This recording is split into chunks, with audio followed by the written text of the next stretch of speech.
13 உன் தேவனாயிருக்கிற கர்த்தராகிய நான் உன் வலது கையை பிடித்து பயப்படாதே, நான் உனக்கு துணை நிற்கிறேன் என்று சொல்கிறேன்.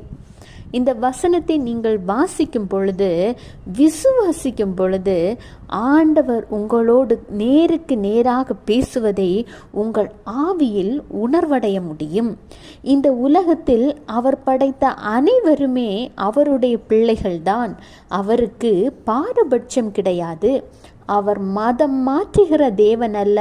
உங்கள் மனதில் நெடுநாட்களாக ஆறாமல் இருக்கிற, காயப்பட்ட, புண்பட்டு இருக்கிற மனதை மாற்றுகிற தேவன்.